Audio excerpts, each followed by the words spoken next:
हमारी इस पहली वीडियो में हम जानेंगे कि what is a startup. Startup होता क्या है। Any company which is in initial stage of its operation, मतलब जो कंपनी अभी अभी शुरू हुई है और जो उसके इनिशियल स्टेज ऑफ ऑपरेशंस में है, मतलब वो बहुत एक्सपांड नहीं हुई है या फिर वो प्रोडक्ट जस्ट बन रहा है, मार्केट में नई नई है, ऐसी कंपनी को हम स्टार्टअप कहते हैं। तो सेकेंड पॉइंट है कि स्टार्टअप फाउंडर या फिर फाउंडर्स या फिर फाउंडर एंड को फाउंडर ऐसे एक एंटरप्रेन्योर से शुरू किया जाता है और जो बिलीव करता है कि वो जो डिजाइन कर रहा है, जो डेवलप कर रहा है, उसका मार्केट में वैल्यू है, उसका डिमांड है मार्केट में, इसलिए वो बनाता है। तो इंडिया में स्टार्टअप्स को रिकॉग्नाइज करता है DPIIT, which stands for department for industry and internal trade, जो एक डिपार्टमेंट है under the ministry of commerce and industry. जैसे इंडिया में हर चीज को एक डेफिनेशन देता है गवर्नमेंट, मतलब आप शॉप किस चीज को कहोगे, आप एक प्लॉट किस चीज को कहोगे, एक बिल्डिंग किस चीज को कहोगे, एक गाड़ी किस चीज को कहोगे, एक हर चीज का एक डेफिनेशन होता है। आप अपने मन से कुछ भी बना के उसको गाड़ी या फिर उसको एक अपना ही खुद का टर्म नहीं दे सकते, क्योंकि जब चीज डिफाइन होती है तभी उसके ऊपर laws, regulations, support schemes design की जा सकती है। तो इन चीजों को देख के एक डिपार्टमेंट है सेपरेट जो स्टार्टअप्स को रिकॉग्नाइज करता है इंडिया में, तो उसका नाम है DPIIT। तो आगे हम देखेंगे कि DPIIT किस पैरामीटर्स को कंसिडर करता है while recognising your startup.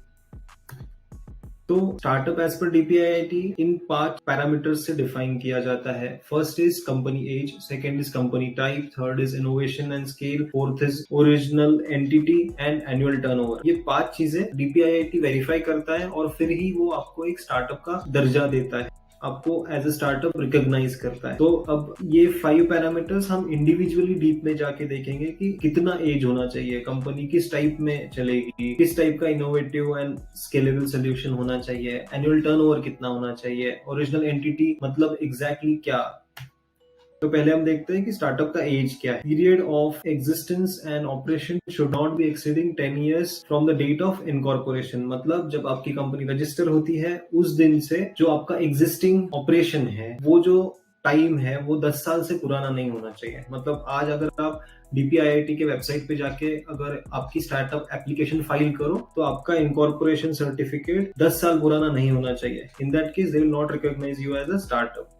Second parameter वो है कंपनी टाइप। तो बिकॉज स्टार्टअप्स में इक्विटी देना या फिर एक ओनरशिप होना जरूरी है और उसके टर्म्स एंड कंडीशंस अलग होते हैं, तो कुछ कंपनी टाइप्स हैं जो डिफाइन किए गए हैं कि भाई इन्हीं कंपनी के टाइप्स अगर हो then only you will be consider as startup, otherwise you will not. So if your company is registered as private limited, registered partnership firm, limited liability partnership, इन तीनों जो कंपनी के टाइप्स है, only if you are registered under any of this you can be recognized as startup, otherwise you will have to convert your entity into one of this type.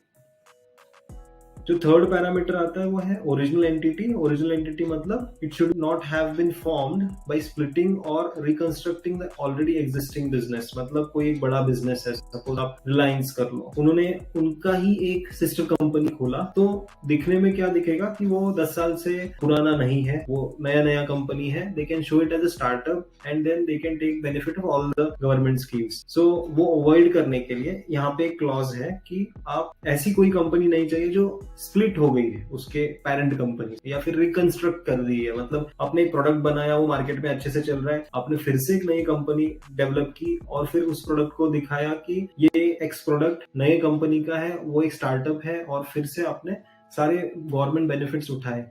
ऐसा ना हो, इसलिए ये एक क्लॉज है। तो फोर्थ पॉइंट है annual turnover. इसमें लिखा गया है कि वो आपके 10 साल का जो टोटल ऑपरेशंस है, इसमें कोई भी साल, मतलब right from first, second, third to 10th, any of the year you should not have crossed 100 crore of turnover. मतलब आपका बिजनेस 100 करोड़ अगर टच हो गया है तो एज पर DPIIT you are not a startup. तो ये जो फाइनल पॉइंट है ये कहता है कि आपका कोई भी सोल्यूशन हो, सर्विस हो, प्रोडक्ट हो, ये एक इनोवेटिव स्केलेबल मॉडल होना चाहिए।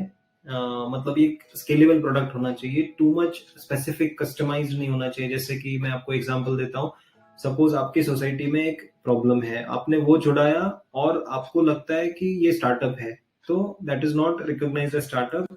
गवर्नमेंट चाहती है कि आप जो कुछ सोल्यूशन इनोवेशन करो वो एक बड़े मास ऑफ पीपल, मतलब एक बड़े पॉपुलेशन का एक प्रॉब्लम सॉल्व करे, ना कि टू स्पेसिफिक प्रॉब्लम हो। और ऐसा भी ना हो कि आप वो छोटा प्रॉब्लम सॉल्व करके स्टार्टअप दिखा रहे हो, लेकिन और गवर्नमेंट का सारा जो स्कीम का बेनिफिट है वो उठा रहे हो, but it is not solving the problem of mass. To avoid that they have put this clause.